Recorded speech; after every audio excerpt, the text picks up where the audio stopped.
మోడీ గారి మీద చంద్రబాబు నాయుడు దిగొట్టినప్పుడు మోడీ గారు కేసీఆర్ మా జగన్ తోడు కలిసి ఇలా జగన్ని ఓ నాటకం ఆడించారు.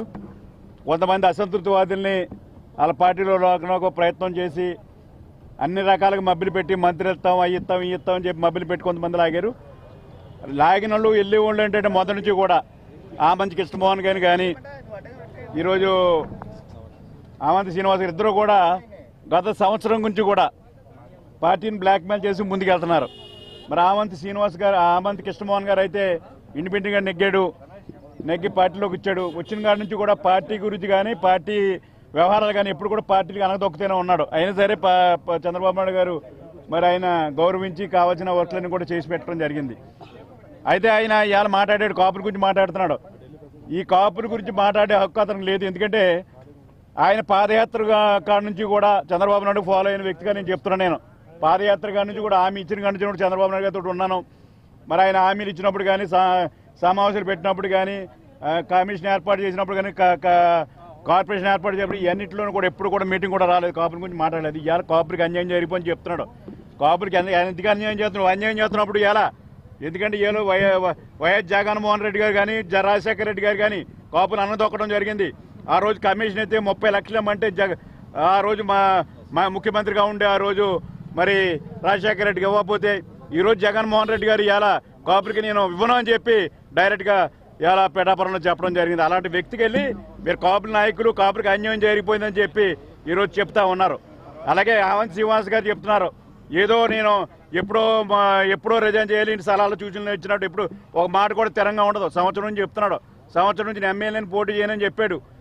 మా వైఎస్ఆర్తో మాట్లాడతాం, నేనే ఈ జిల్లా ఇన్ఛార్జిగా ఉన్నాను, చాలాసార్లు చెప్పాను. ఎందుకయ్యా పార్టీ గురించి ఉండు, చంద్రబాబు నాయుడుగా మన కాపులకు ఉపయోగపడుతున్నారు, కాపుల గురించి మీరు మాట్లాడుతున్నారని చెప్పి కూడా చాలాసార్లు చెప్పడం జరిగింది.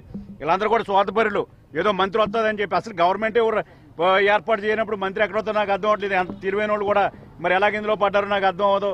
ఈ రోజు రాష్ట్రంలో చంద్రబాబు నాయుడు చేసే కార్యక్రమాలన్నింటినీ కూడా బ్రహ్మాండంగా ప్రజల బ్రహ్మరథం బట్టి ఇవాళ చంద్రబాబు నాయుడు ముఖ్యమంత్రి చేయడానికి ప్రజలందరూ సిద్ధంగా ఉంటే ఇవాళ మహిళలు కూడా ఇలా చీపురుచి కొట్టే పరిస్థితి వీళ్ళందరినీ కూడా నియోజకవర్గాలకు వెళ్తాయి. ఇవాళ ఖచ్చితంగా చేరాలా, ఖచ్చితంగా తెలుగుదేశం పార్టీ ఘన విజయం సాధించదే చంద్రబాబు నాయుడు గారి నాయకత్వంలో అని చెప్పి మీకు తెలియజేసుకుంటూ ఇళ్లే కాదు ఇవాళ చెప్తున్నాను, ఇవాళ ఎవరైనా సరే కాపులకి కాపులందరూ కూడా మీకు కూడా ఎవడో కూడా రాడని చెప్తున్నాను అంతే.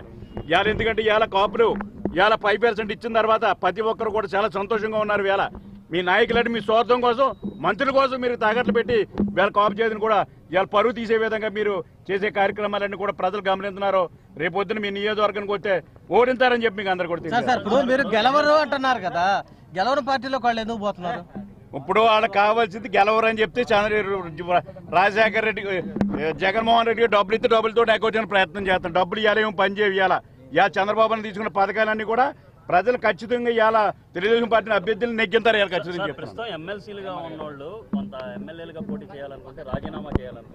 ఇప్పుడు దానికి పాలసీలో చేయొచ్చు. ఎందుకంటే ధైర్యం దమ్ము ఉండాలి.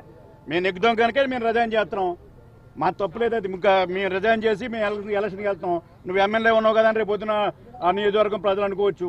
మేము దమ్ము రేపొద్దున ఎమ్మెల్యేకి వెళ్తున్నాం, మేము రిజైన్ చేస్తాం, ఎమ్మెల్యేకి వెళ్ళి పోటీ చేస్తాం.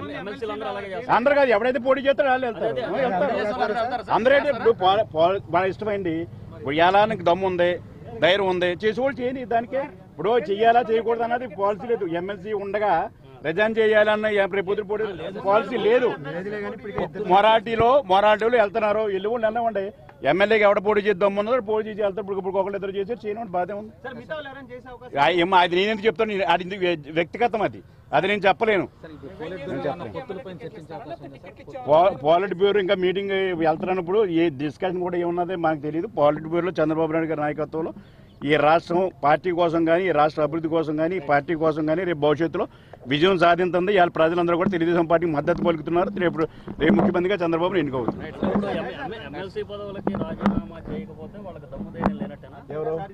అలా కాదండి, ఇప్పుడు నేనున్నాను, నేను పెద్దాపురం నెగ్గుతాను అని ధైర్యం నాకు ఉంది. నేనేమన్నా రిజైన్ చేస్తాను. ఇప్పుడు వాళ్ళందరూ కూడా దమ్మున్న వాళ్ళు అయితే ఇప్పుడు ఎవరు పోటీ చేస్తారు. ఎందుకు ఇప్పుడు ఇద్దరు చేశారు కదా, కనవాళ్ళు కూడా చేస్తారు. వాళ్ళ ఇండివిజువల్ అది పార్టీ చెప్పదు, ధైర్యంగా ఉన్నవాడు చేస్తాడండి.